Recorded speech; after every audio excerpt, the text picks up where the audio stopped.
Hello viewers, welcome back to my channel. আজি মই সাগুৰ উপমাৰ ৰেচিপিটো দি আছো। তাৰ কাৰণে মই 1 কাপ সাগু লৈ লৈছো। মই অলপ ডাঙৰ সাইজৰ সাগুটো লৈছো। সাগুখিনি ভালদৰে মই সাকনি এখনত লৈ 2-3 বাৰ ধুই লম।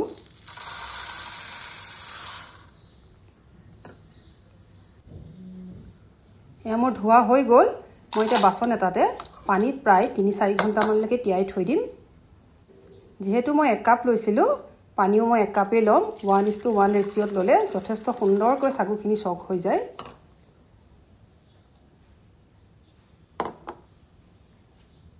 এতিয়া মই ঢাকন এখন লগাই দিম, ভালদৰে মই সক হোৱালৈকে ৰম।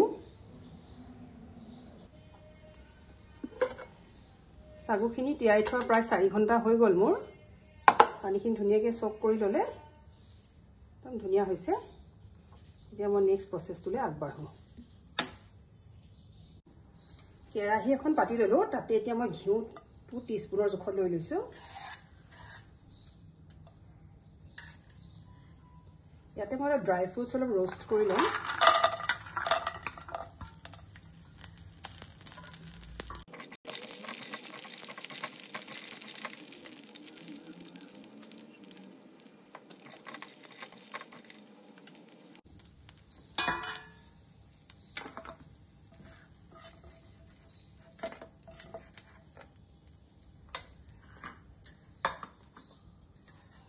অকণমান মই ঘি দি লৈছো ইয়াতে।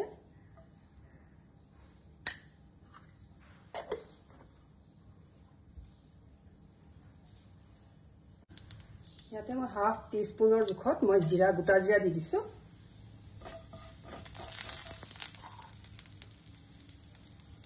অকণমান আদা লৈছো, কাটি লৈছো আদা ভালদৰে। জলকীয়া এটা মিহিকৈ কাটি ললো।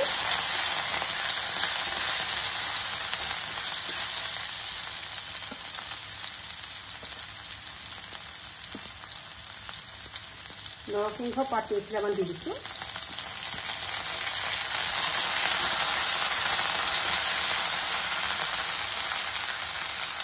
বিলাহী এটা দি দিছো, সৰু বিলাহী এটা।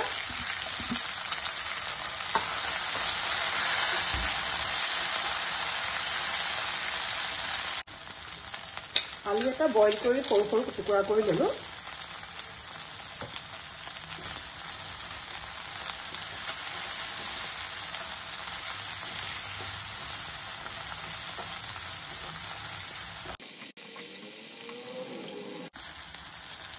এতিয়া মই ইয়াতে সাবুদানাখিনি দি দিম।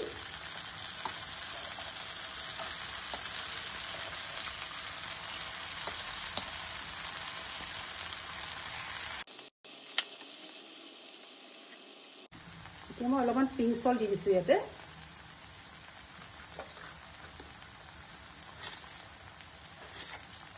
অকণমান চেনি দি দিছো।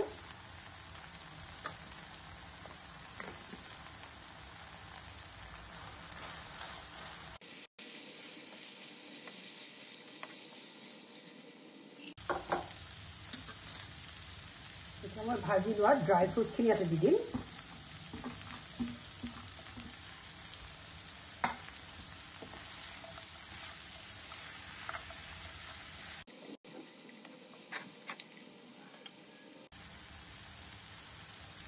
অলপ সময়ৰ কাৰণে ঢাকনখন লগাই দিছো।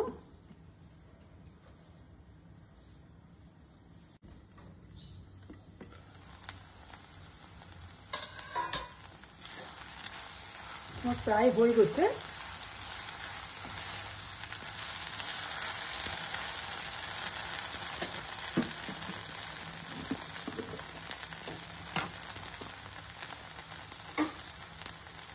শেষত অকণমান ধনিয়া পাউডাৰ দি দিছো আৰু অলপমান জালুকৰ গুড়া দি দিম।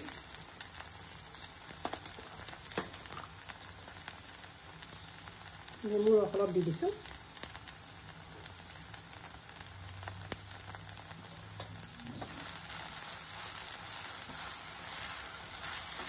আমাৰ হয়ে গেছে সাগুৰ উপমা।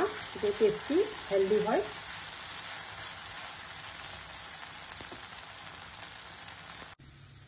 মই পৰিবেশনৰ কাৰণে উলিয়াই দিছো।